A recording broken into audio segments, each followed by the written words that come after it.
Bonjour, bienvenue sur la Web TV MediaQuest Film et compagnie.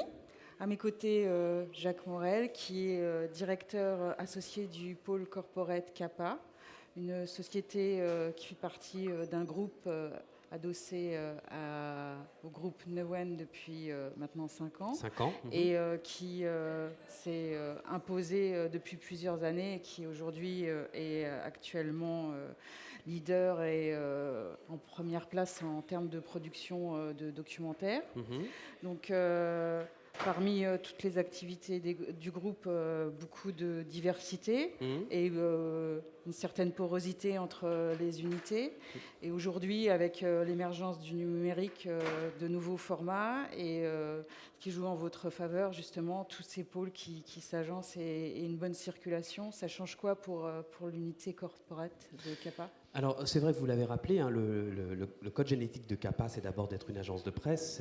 C'est la première société de production de reportages et de documentaires en France, hein, selon les chiffres CNC. Et ça reste aujourd'hui encore ce qui forge la culture de CAPA depuis de nombreuses années.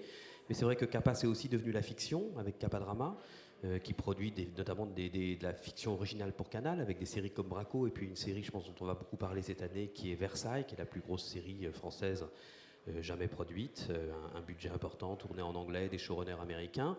Et s'agissant du pôle corporate, qui décline en fait le savoir-faire journalistique et télé de l'agence, c'est-à-dire qu'en fait on est un peu comme Monsieur Jourdain, ça fait une vingtaine d'années qu'on fait du brand content sans le savoir. On est organisé aujourd'hui autour de 4 pôles d'activité, 4 expertises, 4 métiers, CAPA Entreprise, qui produit des contenus audiovisuels pour les marques et les entreprises.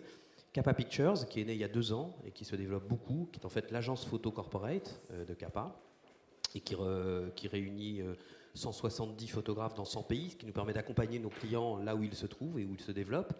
Un studio de création graphique que l'on a intégré à CAPA, Objective Mirror, qui nous permet de répondre à cette évolution de l'écriture graphique, du motion design, et puis un peu le laboratoire qui développe les nouvelles écritures transmédia, qui s'appelle Connected Stories by CAPA, où c'est vrai, on élabore un peu ces produits transmédia qui croisent la photo, le web, la vidéo, l'écrit, et qui peuvent être adaptés à des modes de diffusion transverses.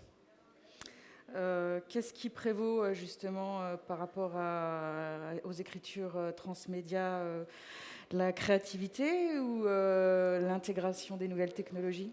Je crois que ce qui est important, on va utiliser des mots à la mode, c'est le UX design, ou c'est l'expérience de l'utilisateur, c'est-à-dire que la technologie, elle est intéressante quand elle est capable de se mettre au service d'une intention de réalisation, d'une intention éditoriale. Si je parle d'un certain nombre de programmes qui sont présentés ici à la Baule, dans le festival Film et compagnie, vous avez des longues formes, one page, pour Amnesty International par exemple, sur lequel vous allez avoir des dossiers sur la Russie, sur la Centrafrique, où vous allez pouvoir agréger des contenus assez différents, de la data visualisation, un reportage photo, un portfolio, de la vidéo, un reportage radio de RFI, des reportages de France 24, et créer un espace sur lequel l'internaute va se créer sa propre expérience de navigation en fonction de ses choix et de ses priorités. Pour BNP Paribas, on a développé une opération qui s'appelle MaPubici, et qui consiste à sélectionner partout en France des jeunes entrepreneurs innovants, les inciter à participer à un concours, et lorsqu'ils sont lauréats de ce concours, ils ont eu l'année dernière leur publicité dans toutes les agences, le réseau BNP Paribas, et cette année ils auront un spot de 30 secondes présentant leur entreprise sur TF1 à 20h30. Pour faire ça, il faut être à la croisée de l'événementiel, de la production vidéo, du web, du community management pour l'activation des réseaux, du social marketing, et c'est un petit peu tout ça que l'on arrive aujourd'hui à réunir dans des dispositifs complets de communication pour les entreprises. Est-ce que vous vous intéressez au big data ? C'est la tarte à la crème, hein ? Oui, non, je ne sais pas si c'est la tarte à la crème. C'est évidemment très intéressant.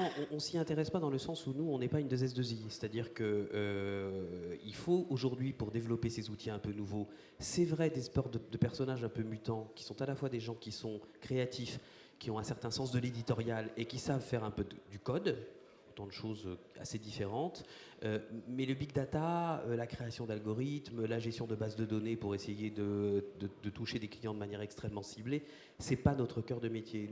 Notre cœur de métier, de manière assez modeste, ça continue d'être de raconter des histoires à hauteur d'homme, quoi. C'est-à-dire de créer des histoires, si possible assez justes, assez sincères. Si elles sont pas trop mal filmées, ça gâche pas les choses. Mais voilà, c'est vraiment s'intéresser au contenu. Alors vous êtes venu ici avec une vingtaine de productions. Oui. J'imagine qu'il y en a peut-être une ou deux pour lesquelles vous avez un coup de cœur plus particulier. Comme le veut la formule, on aime tous ses enfants. Hein, mais non, c'est vrai qu'on a une vingtaine de films en compétition cette année. D'abord parce qu'on aime bien mettre en avant notre travail, et puis à travers ça les clients pour lesquels on travaille et qui nous font confiance, parce que c'est important. La deuxième raison, c'est que c'était aussi une manière de soutenir cette première édition du festival, c'est-à-dire nous-mêmes nous y impliquer, solliciter nos clients partenaires en leur disant voilà, ce festival existe, c'est pas facile de monter des événements de cette nature, c'est important qu'il y ait une fenêtre de rencontre pour les professionnels de l'audiovisuel corporate, et pour ça il faut inscrire des films et venir. Et ensuite, non, je ne citerai pas un film en particulier. Si les 20 pouvaient être primés, ce qui est un rêve d'enfant, ce serait formidable. Mais enfin, si on avait quelques prix, 1, 2, 3, tous, on sera toujours contents, et nos clients le seront également. Bon, bah, on croise les doigts alors. On croise les doigts, we keep the fingers crossed. Jacques Merci Morel. à toi. Au revoir.